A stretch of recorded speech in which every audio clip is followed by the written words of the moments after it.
Welcome back folks to my channel. Today I'm going to be walking you guys through AWS Relational Database RDS. So I'm going to be teaching you how to be able to create your own relational database and be able to connect it to the MySQL workbench. But before we jump into it, I want to walk you through some basic concepts. Understanding data and database concepts is crucial for leveraging cloud services like AWS, Amazon Web Services, and this is what we gonna be working on.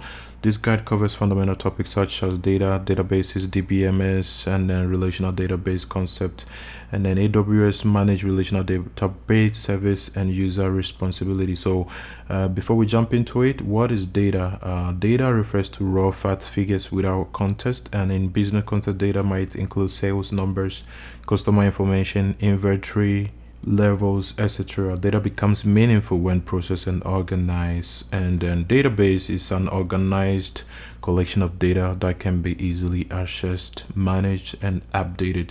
Database store data in structured format, allowing for efficient retrieval and manipulation of information.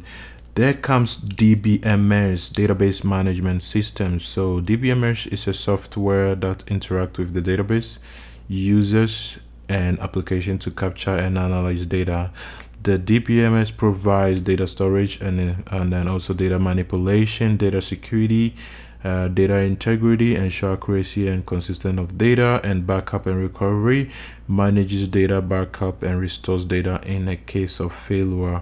And then relational database concept. So relational database organize data into tables which consists of rows and columns, and the key concept include tables is also known as relations. Table stores data in rows and columns, and we have rows. Each row represent a record, and columns, each column represent a field or attribute of the data. And then we also have a primary key, a unique identifier for each record in the table, and we also have a foreign key, a field in one table that uniquely identify rows in another tables, establishing a relation between the two tables. And then we also have the structured query language, SQL, and it's the language used to manage and manipulate the relational database. And then one thing I wanted to also mention is AWS offers several managed relational database services which takes care of the underlying infrastructure, allowing users to focus on their data and application. And some key services include Amazon RDS, which we're gonna be working on. And so without being said, let's jump on to some practical and hands-on way of trying to create your own AWS relational database or RDS. Select your IDS machine, open the RDS, then go to the database instance, DB instance, create database. So we create database, select the standard database, easy create database based on the requirement. So we create a standard database, then go to MySQL, create MySQL, then you scroll down, leave it by default now, you select your version from here, then you choose your templates only for the free tier,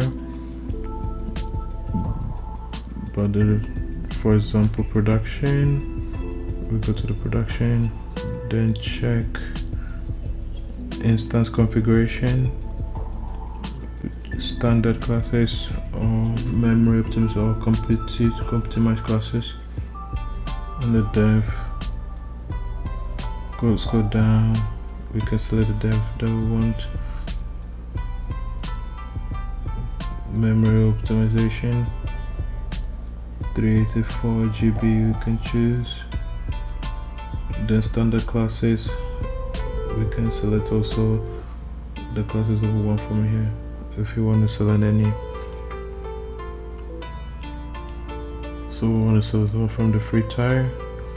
By default it chooses everything for you, and the master username we can put the master, so we can give a password to it.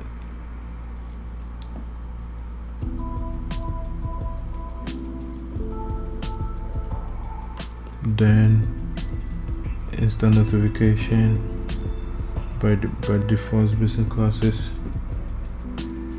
Those are included. Then we take the storage part,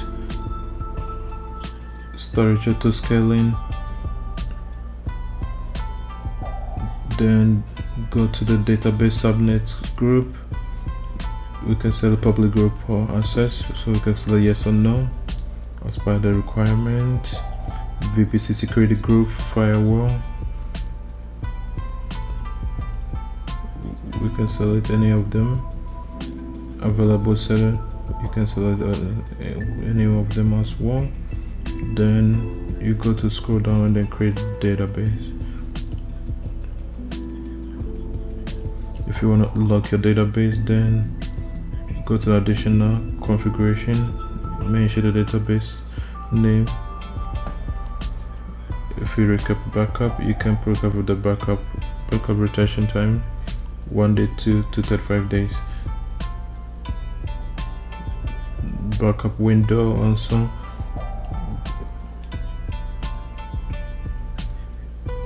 Then it would automatically set a time where the backup window should be. Then encryption, if you want to encrypt it, so you go to the maintenance part, go to the maintenance info. If you want to secure database, then enable database protection,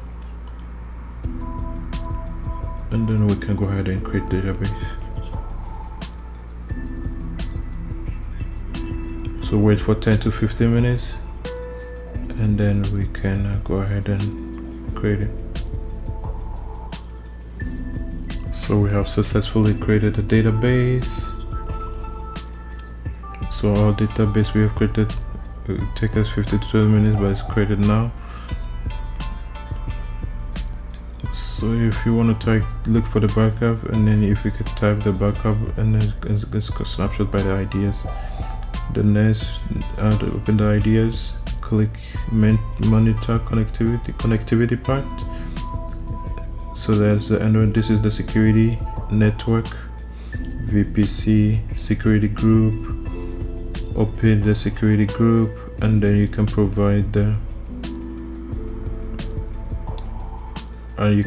the security firewall. It means we have the firewall, and the inbound rule as MySQL. So MySQL Aurora is what we used, so we can go ahead and use that, and then save the rules, and then we can create our security. So we go to the RDS again, and then go to monitoring and live event configuration point. We can check, and then maintenance and backup we can check, and then select. Backup part also is supported by 35 days. Tags, if you want to add any tag also. Now we have created the database. Next point is how can we access the database. So we go to the EC2, and then we're gonna go ahead and click EC2 instances, launch instance. Give the instance, you select the database name, so Windows RDS, and then select the Windows image, and if you want to use Linux, you can go ahead and also use Linux, and then change the name to Linux. But for this lesson we're gonna do Windows, so we'll stick with Windows.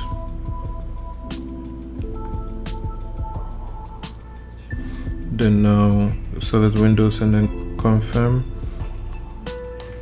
You select your AMI, insert type, keypad, you select your keypad, then select your existing security group. So security group should be common, and then launch instance. And then give it a few minutes for the instance to be launched. Then we go ahead and refresh it. Then click your machine, Windows RDS, and then connect it. So go to RDP, get password, then decrypt now, download the RDB file, and the RDB file you can select your VM.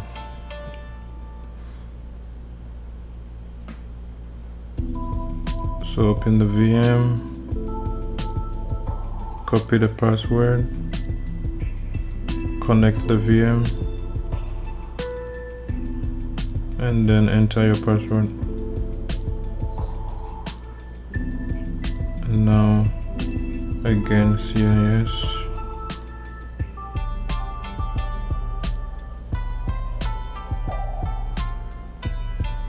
And then let's give it a few minutes, and then our VM should be already ready for us to use.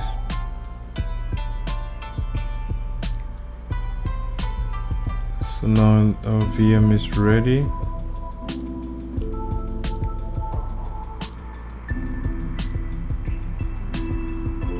Let's refresh our VM.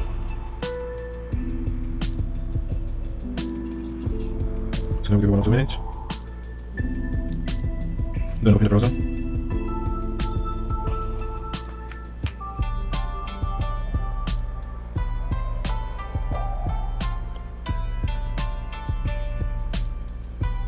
So now we open our browser. So refresh again.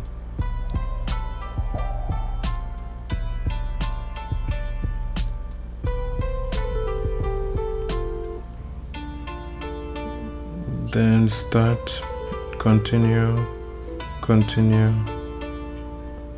and then wait for a minute, and then our browser will open. So close the tab, and then let's go to, let's search on Google.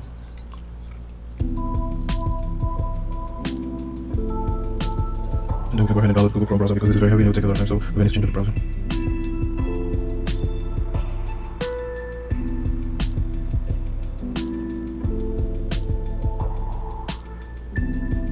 Down the Chrome.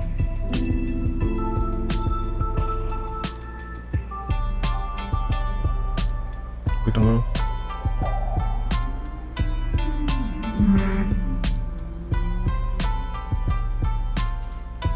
So download Chrome.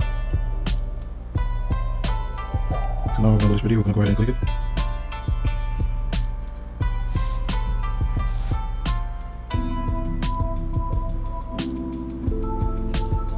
So we'll close the window, and then we'll go to, so now we will refresh, and so then we can go ahead and install our Chrome.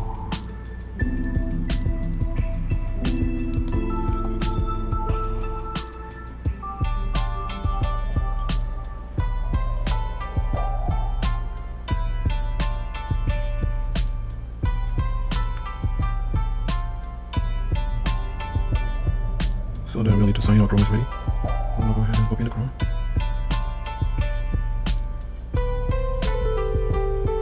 And we'll escape this. Then we have our Chrome ready to use, and then we can go ahead and we can go ahead and download MySQL Workbench or my workspace. So MySQL Workbench.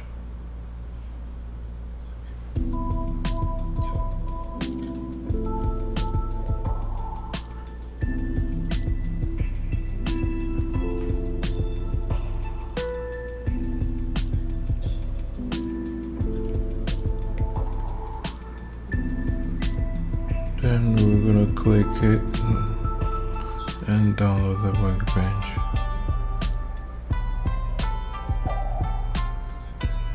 So we select our window by default, and then we will go ahead and download it.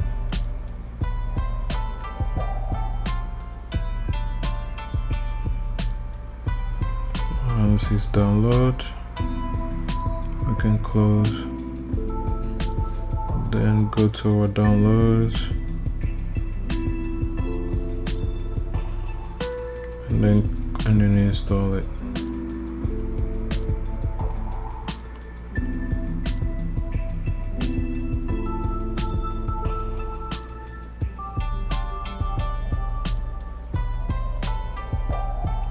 next, and install it.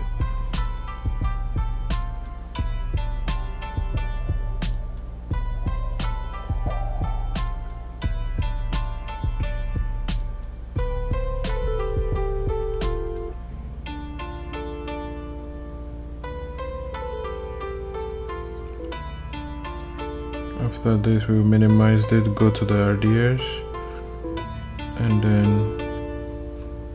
open the database one, copy the endpoint with connectivity, so copy it, and then come back here to the MySQL and then finish now.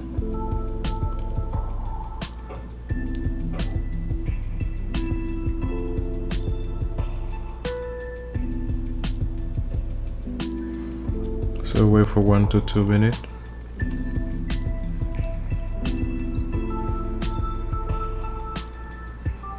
To maximize, click the plus icon, and then database name, you can provide any name, host name, you can provide username, you should need to provide also username, so we'll mention admin, then the password, and then you can create your password, then okay, and then test the connection. Successful mode, it means that we are connected. Okay, and if this is fail, you cannot connect. So this is successful.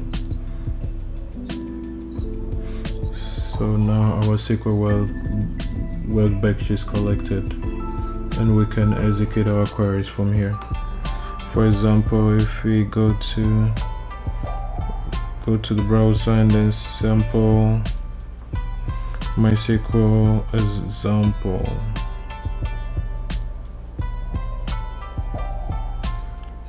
and then check this one,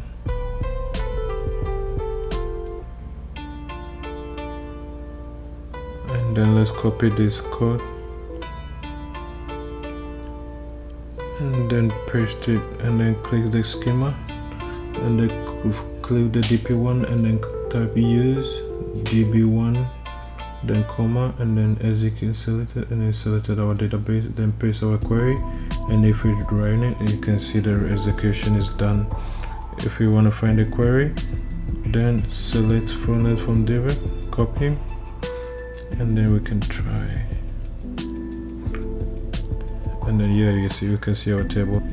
That's 6 folks for AWS RDS. If you find this video very informative, make sure you like and subscribe.